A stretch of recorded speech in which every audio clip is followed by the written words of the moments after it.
இப்போ இந்த labour theory of value அப்படின்ற இந்த விஷயத்த முக்கியமாக அவருடைய தாஸ் கேபிட்டல் அந்த புக்ல அது மொத்தம் 3 வால்யூம் அந்த புக்கு.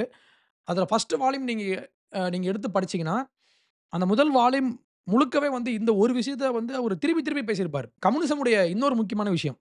இத நான் சொல்லிர்றேன்.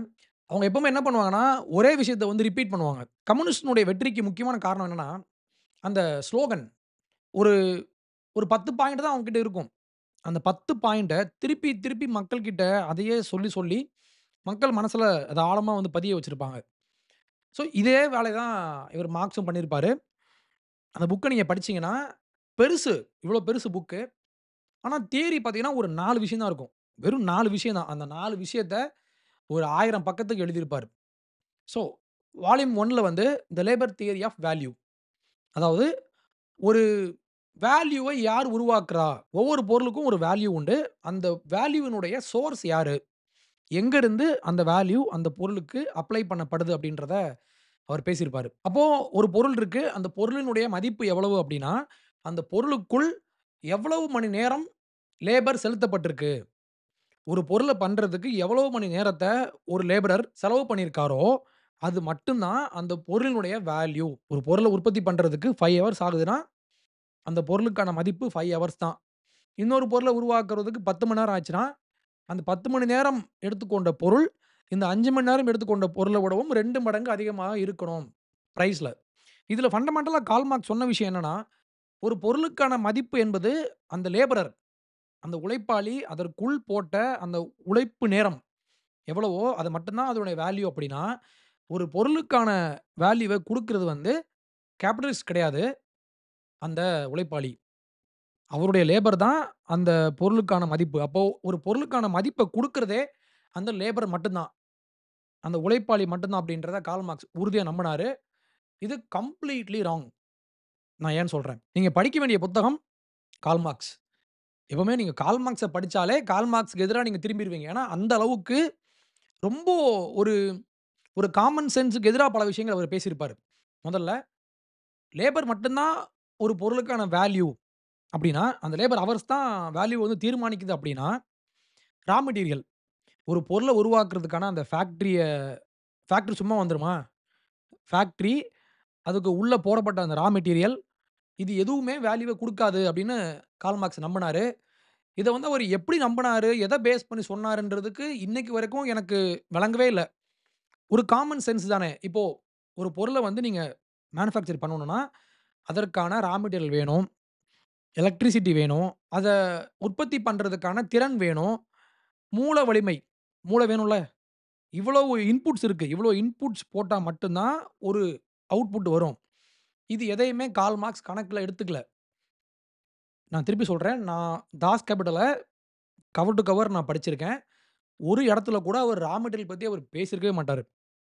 அவர் என்ன பேசியிருப்பாருன்னா, ரா மெட்டீரியல்ஸ் வந்து வேல்யூ ஆட் பண்ணாது அப்படின்னு சொன்னாரு. ஏன் ஏன் சொன்னாருன்றதுக்கான விளக்கம் அவர்கிட்ட இல்ல. ஜம்ப். ஒரு ஒரு ஜம்ப் அப்படியே. இங்க இருந்து அங்க ஒரு ஜம்ப் பண்ணிட்டாரு. இப்படி ஒரு முடிவுக்கு ஏன் வந்தார் அப்படின்றத பத்தி அவர் பேசவே இல்ல. Which is quite puzzling to me. அதுக்கப்புறம் நீங்க கார்ல் மார்க்ஸ நீங்க ஒழுங்கா படிச்சிருந்தீங்கன்னா, நான் ஒரு பெரிய மார்க்சியவாதி அப்படின்னு நீங்க நம்புனீங்கன்னா, நீங்க பண்ண வேண்டியது கார்ல் மார்க்ஸ மட்டும் படிச்சுட்டு அங்கேயே நிக்கக்கூடாது.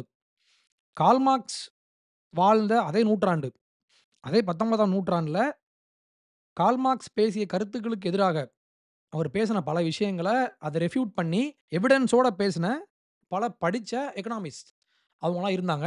அதுல ஒருத்தர். அதுல நெறைய பேர் இருந்தாங்க.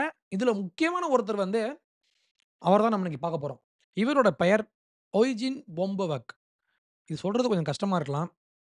நம்ம ஈசியா பொம்பவக் அது வேணாம். ஒய்ஜின் அப்படி வச்சுக்கலாம். இவரு ஐரோப்பால இருக்கிற ஆஸ்ட்ரியால இருக்கிற வியன்னா. வியன்னா வந்து ஆஸ்ட்ரியாவோட கேப்பிட்டல்.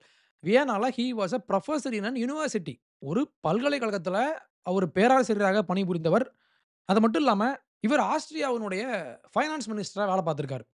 ஒரு நாட்டினுடைய நிதியமைச்சரா வேல பார்த்த அனுபவம் அவருக்கு உண்டு. அவர் புரொஃபசரா வேல பார்த்த ஃபீல்டும் வந்து அரசியல் பொருளாதாரம். Political economy. அந்த ஃபீல்டுல அவர் டீச் பண்ணியிருக்காரு. So he is quite knowledgeable. இந்த விஷயத்தில அவருக்கு கொஞ்சம் அறிவு உண்டு. இவரு எப்படி எனக்கு தெரியும்னா, எனக்கு இஎம்ஐ எப்படி ஒர்க் ஆகுது அப்படின்ற மாரி அது ஒரு இன்ட்ரெஸ்ட் உண்டு. ஒரு பொருள் நம்ம ஃபர்ஸ்ட்டே வாங்கிடுறோம். வாங்கிட்டு 10 மாசம் இஎம்ஐ கட்டிட்டு, நம்ம ஈஸியா ஒரு பொருள நம்ம வாங்கிக்கிறோம். ஸோ இந்த இஎம்ஐனா என்னது? வட்டி எப்படி ஒர்க் ஆகுது? இந்த மாரி எக்கனாமிக்ஸ்ல இதெல்லாம் பேசிக்கான விஷயங்கள். இத கொஞ்சம் புரிஞ்சுக்கணும்னு சொல்லி நான் தேடுனப்போ, என் கண்ல பட்டவர் தான் ஓரிஜின். இப்போ ஓரிஜின் எழுதின ஒரு புக் உண்டு. கேப்பிட்டல் அண்ட் இன்ட்ரஸ்ட்ன்னு சொல்லுவாங்க. இப்ப அந்த புக்கு ரொம்ப, ரொம்ப, ரொம்ப எனக்கு ரொம்ப பிடிக்கும். அது ரொம்ப சுவாரஸ்யமா இருக்கும். அந்த புக்க அவர் எழுதின ஆண்டு 1890. 135 வருஷத்துக்கு முன்னால ஒரு புக்க அவர் எழுதியிருக்காரு. வட்டி எப்படி ஒர்க் ஆகுது?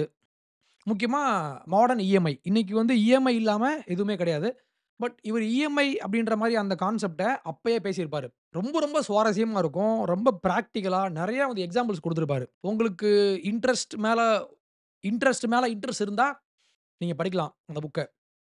இப்போ இங்க வருவோம். இவரு இவரு இன்னொரு புக் எழுதினாரு. Karl Marx and the close of his system அப்படின்ற பெயர்ல கார்ல் மார்க்ஸினுடைய கொள்கையை வரிக்கு வரி கார்ல் மார்க்ஸ கோட் பண்ணுவாரு. இதெல்லாம் குப்ப அப்படின்ற மாரி கார்ல் மார்க்ஸ் பேசின விஷயத்த வச்சே கார்ல் மார்க்ஸ் அடிச்சிருப்பாரு. நீங்க வாய்ப்பு கிடைச்சா நான் பிடிஎஃப் கீழ போடுறேன். தயவு செஞ்சு நீங்க படிக்கணும். இவர் எழுதின இன்னொரு புக் இருக்கு. பாசிட்டிவ் தியரி ஆஃப் கேப்பிட்டல் அப்படின்னு சொல்லி. அத நான் இன்னும் படிக்கல. கண்டிப்பா நான் படிக்கணும். முக்கியமா நான் அந்த 2 படிச்சுட்டேன். ஒண்ணு வந்து அந்த இன்ட்ரெஸ்ட் பத்தி பேசியிருப்பாரு. இன்னொன்னு கார்ல் மார்க்ஸ பத்தி பேசியிருப்பாரு. நம்மளுடைய ஃபோக்கஸ் கார்ல் மார்க்ஸ் பத்தி அவர் பேசின அந்த புத்தகம். Karl Marx and the close of his system. இப்ப இந்த புக்ல கார்ல் மார்க்ஸ் பேசின இந்த தியரி இருக்குல்ல, theory of labour theory of value இந்த விஷயத்த கம்ப்ளீட்டா ஃபோக்கஸ் பண்ணி பல விஷயங்கள் பேசியிருப்பாரு. முக்கியமாக ஒரு 4 பாயிண்ட். அந்த 4 பாயிண்ட்டையும் நம்ம இன்னைக்கு பார்க்க போறோம். அதுக்கு முன்னால கார்ல் மார்க்ஸ் பேசின விஷயத்த நான் நான் முடிச்சிடுறேன் ஃபர்ஸ்ட்டு. இப்ப மார்க்ஸ் என்ன சொன்னார்ன்னா, அவர் என்ன அஸ்யூம் பண்ணார்ன்னா, நம்ம அப்படிதான் சொல்லணும். ஏன்னா, ஒய்ஜன் சொல்லுவாரு இந்த புக்ல ஒரு இடத்துல, "Marx relates, supposes, asserts, but he gives no word of proof. He consequently makes a bold not to say naive jump." ஒரு விவரமே இல்லாம நெறைய விஷயங்கள வந்து அவரு ஜம்ப் பண்ணியிருப்பாரு. இதற்கான விளக்கத்த குடுக்காமலே அங்க போயிருப்பாரு. அதே மாரி பல விஷயங்கள வந்து அவர் வெறும் அஸ்யூம் பண்றாரு, சப்போஸ் பண்றாரு அவ்வளதான். அப்போ இப்ப மார்க்ஸ் இப்ப என்ன சொன்னார்ன்னா, ஒரு பொருளுக்கான வேல்யூ என்பது அதனுடைய லேபர் ஹவர்ஸ். ஓகே. இப்போ லேபர் ஹவர்ஸ் தான் ஒரு பொருளினுடைய வேல்யூ என்றால், அந்த பொருள வந்து நீங்க மார்க்கெட்டுக்கு வந்து நீங்க கொண்டு போறீங்க. மார்க்கெட்ல கொண்டு போய் அந்த பொருள நீங்க விக்கிறீங்க. ஆனா கேப்பிட்டலிசம்ல என்ன பண்றாங்கன்னா, அத ஒரு புராஃபிட்க்கு விக்கிறாங்க. ஒரு பொருளுக்கான வேல்யூ என்பது அதனுடைய லேபர் ஹவர்ஸ் மட்டும் தான் அப்படின்னா, அங்க எப்படி புராஃபிட் வந்துச்சு? நீ எப்படி புராஃபிட் எடுத்துட்டு போலாம்? வேல அவன் பார்க்குறான். அவனுடைய உழைப்பு தான் அதனுடைய மதிப்பு. ஆனா, நீ எக்ஸ்ட்ரா புராஃபிட் பார்க்குற. நீ எக்ஸ்ட்ரா அமவுண்ட் வச்சு விக்கிற. அப்ப அந்த எக்ஸ்ட்ரா அமவுண்ட் அப்படின்றதே திருட்டு. இவனுடைய உழைப்பை பேஸ் பண்ணி நீ திருடுற அப்படின்ற மாரி ஒரு ஆர்குமென்ட் வச்சாரு. மார்க்ஸ் பேசின இன்னொரு விஷயம். லேபரர் இருக்காரு. லேபரருக்கு வந்து